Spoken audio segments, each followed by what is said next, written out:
have some good news. I don't know. The good news is all the money that companies like NVIDIA, like Meta actually is going big on AI. They actually had to take a write down. Meta stock has been plummeting in recent days because they've been spending so much money on AI. The good news is it's still a bet. It may not have paid off yet. There's still a chance that all the promises, all the benefits that have been heralded so far, they may not pan out. We are still waiting to see. I don't think we survive with AI and with H-1B visas being popped out everywhere. You know, I live in Texas, and the area I live in, it's heavy with the H-1B visas. It's really not an enjoyable place to live anymore because of how bad it's gotten. I used to visit there all the time for the last 10 years. I've been going out there, and it's just becoming so unbearable because a lot of these people, they don't have our same educational background. I know people don't like to hear that, but the reality is they're not able to drive. They're not able to do the same things as the rest of us. Thank you for bringing this up, because a point that supporters of H-1B visas make is, no, but these are highly skilled workers, right? And it's like, why aren't we producing highly skilled workers here? That's the problem with our education, but nobody wants to challenge Americans. We've all just kind of gotten away with We need to invest in it. I want to say something maybe that'll piss people off. I love what President Trump is doing on higher education. He said you should cap the number of international students that our highest, our most elite institutions should accept. We should be investing, the Harvards of the world, the Princetons, they should be investing in our children. But I just don't like the fact that he's bringing more Chinese students. That to me doesn't sit well. I think recently he announced that he's doubling the number of Chinese obviously, students. I saw that. I was very confused. Guys, I obviously, I can't hide the fact that I am of Chinese descent, and I'm appalled by the CCP. But I agree with you on that. Let me tell you exactly why. It doesn't make any sense. Let me tell you why I agree, though. I'll leave it to you to find out, though. So he's saying that we should cap the number of Chinese students that come into the country. I agree with that because a lot of them go back to China. They have to. If we're going to funnel our resources, if we're going to invest in these young minds during their most formative periods of their lives, they should stay in the United States and prime our economic engine. They should make our country stronger, because at these elite institutions, you know how much the price tag of the education is? It's $1 million. I know we pay like $250,000, the parents do, but it actually costs university $1 million. If we're going to funnel that much money into a student, they sure as hell stay here and make our country stronger. But a lot of the times, it's not just China, by the way, around the world. It's every country. Exactly. So if you all the princes and kings, all their kids go to Harvard. But we don't need them here, though. That's why I've never understood why we sit here and advocate for it. I'm sure there's something we're missing. Well, they get accepted into these universities. Sure, they're connected and powerful. That's part of it. But foreign students get charged an entirely different tuition, and the university makes a lot more money off of them. And so they're totally okay with foreign students taking spots from American students because they know they can charge them an arm and a leg for the same education. Right, exactly. And are you guys aware that their acceptance rate now is 4% already? It's 4%. That is abysmal. So I just agree with the fact that, like, we're providing you with the education, you're taking our innovation and then you're bringing it to another country that's literally competing, arguably threatening us all the time. It's counterproductive. You and I are aligned on that. Yeah, so that's why I don't understand why we even allow it in the first place. You know, but China some has of them do stay here. Someone's like going to spin this and call us racist now, my dad went to Harvard Medical School. We've stayed, I mean, I've been here for 30 years. So, like, I love America. I would die for this country. If there are immigrants who are willing, who have that same mentality, who are willing to assimilate, who can learn English. Who want to stay here and contribute, then I'm totally fine with it. And that's the key thing, too. You said assimilate and who want to contribute. You know, we were just watching the interviews of these truck drivers who got their CDLs, and they're from India, but they were coming here to work here.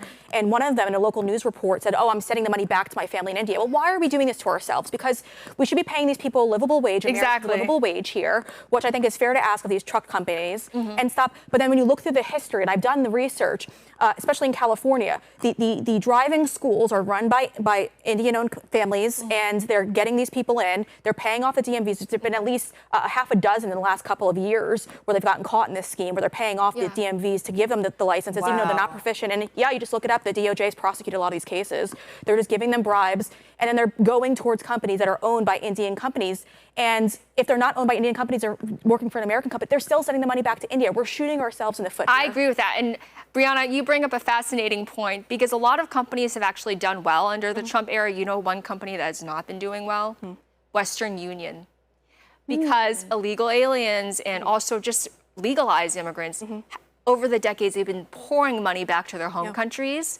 And now they don't want to because they're scared that leaving a money trail will expose them to the legal authorities. Oh, wow. So they've gone undercover. That's really I watch the markets really closely, so like Western Union is definitely on my radar. That's so interesting. But so Trump has he has single-handedly changed the pattern of international money flow through his immigration policy, which I think is fascinating. Yeah, and it's interesting too to talk to people.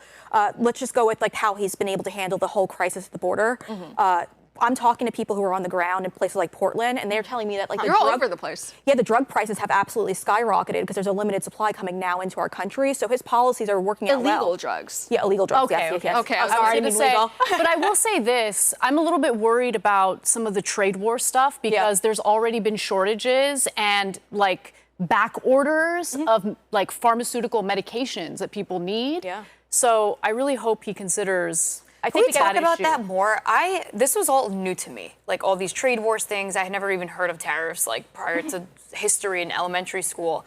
Why are we so dependent on another country for something that is so essential? Cheap labor. What if one day they wake up and they can't stand us anymore and they want nothing to do with us? We're not going to get our medication that we need. I understand like trade and cheap labor, but we can't be solely dependent. I mean, look, insane. I agree with you on that. So I'll give you another example. One of the reasons why the United States is almost ready and willing to go to war for Taiwan, to protect Taiwan from China, is because of semiconductor chips. Yeah. Now, luckily, the United States is now manufacturing and producing some of the most sophisticated and like top of the line semiconductor chips. That is a good thing. I would like to see that happen with other essential items, including pharmaceutical drugs. And remember, when it comes to pharmaceutical drugs, they take advantage of the cheap labor, but it's not like they give us a discount on the pharma drugs at all. Give it to AI. Or the I'm going to give President Trump even more credit. This is going to be a love fest. A couple of weeks ago, he said that Americans are now going to enjoy most favored nation status when it comes to pharmaceuticals, which means that we are no longer going to have to pay more than other countries for the same pharmaceutical drugs. That is a fantastic policy. Wait, do you know that pills that I live on? So I got my thyroid taken out when I was like 14, and I need these pills to live. And you pay more than other countries it's over the counter. So when I go to Saudi, I stock up on these. Oh, because it's called it's cheaper there. levothyroxine. First of all, it's like $3. Yeah. And you don't need a prescription. Yeah. So I walk in, I'm like, $150, they give it to me. In America, I've been calling my doctor for 3 months. She doesn't know I have pills from Saudi. I would have been dead already. Yeah. If I had It's to rely still on out of her. stock. Yeah, It's not even out of stock. It's by the time the doctor answers and they say that the prescriptions are in there. Go to the pharmacy. Oh, we don't have it. Wait 3 hours. Oh, we don't have your prescription. Ugh. It's just a nightmare and everyone deals with it. But it's sad that I could just go to another country, come back, and I'm like, Yeah, that's oh, and I obscene. paid nothing. You should not have to do that. Well, one of the biggest problems we're going to have, too, is the fact that both China and India make the bulk of our pharmaceutical medications, or the elements we need for it. Last number I looked up was 70%. I just looked it up real quick, though. It says 57.6% is made in those two countries alone. If China ever wants to cut us off, there's going to be millions of Americans. Well, let's just pray that the recent summit between Trump and Xi at the ASEAN summit lasts. Well, he said, even I think it was Hegseth who even tweeted, "God bless China." So let's just hope that the two countries. I know. I don't want to go too far, but like I do. I know. Wait, did you hear Trump? He's like on a scale of 1 to 10. The meeting was a 12. I did see that. Yeah. We'll see if they meet their end of the bargain. They do that quite often. I really hope. Anna, I don't know if you intentionally did so, but you brought up a fascinating point that I want to highlight. Okay. Our critical resources like semiconductors, like pharmaceuticals, cannot be in the hands of potential adversaries. There's something else that we haven't even discussed today. And it's going to be increasingly, I'm tying all the topics together. It's going to be increasingly important as the AI revolution ensues. And that is rare earth minerals. Yes. Yeah. And China, which, by the way, is a misnomer. It's not very rare. Rare earth minerals are actually one of the most pervasive and ubiquitous resources on Earth. What is rare is actually the processing capacity. Yes. It's not the rare earths themselves. We actually, in the United States, we have plenty of rare earths. So we should strengthen our own capacity to industrialize and to process these resources, because China is one of the biggest producers. Yes, that's right. And that's the reason why, Trump met with Xi. That was one of the main topics of discussion. And honestly, my read of what was agreed upon, I think that there's a pretty significant loophole in which China can engage in some funny business in regard to giving the U.S. access to rare earths. And look, China's going to look out for China. And I understand that. And you have to respect that because we want our government to look out for us, right? And so they're saying we are not going to export rare earths for the military or defense capacity or capabilities of other countries.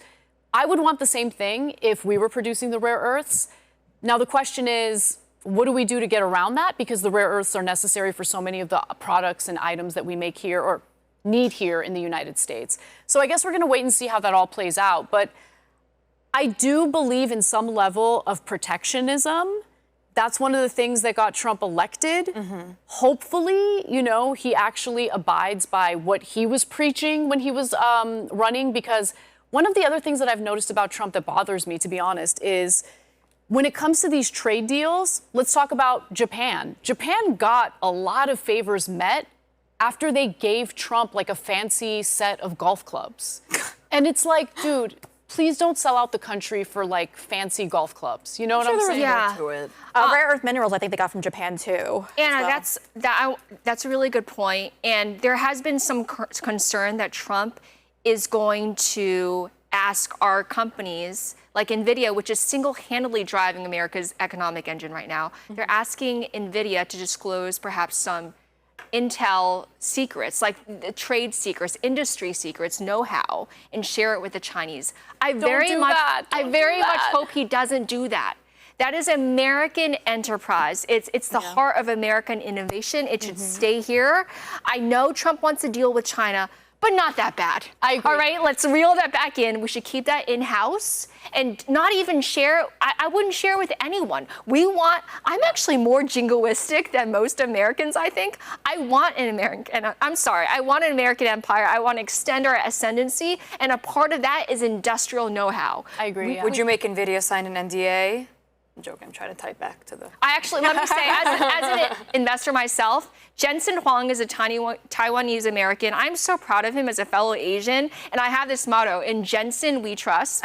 Like, I trust this guy with all of my money. He will do right by the United States. He's proven his loyalty, and I just hope that we keep everything that we work so hard for. Can you rub your optimism off on me? I just don't trust anybody, anyone on any planet Earth, and I don't trust anyone, and you trust this man, like... I trust but verify. I mean, I'm literally putting my money where my mouth by the way, I is. sold NVIDIA, and I'm so upset, because I made a lot. I'm like, I'm not gonna get greedy. I got in when it was $80, so I'm happy to... I bought it when Paul Pelosi bought it. Me too, I got it at 84. I tracked Nancy Pelosi's investments, and I did everything, but I sold. Yeah. You can't go wrong with tracking Nancy Pelosi's investments. It beats the S&P 500 every time. I'm gonna wrap up with some free financial advice for our audience. If you want to do really well, you just do the opposite of what Jim Cramer tells you.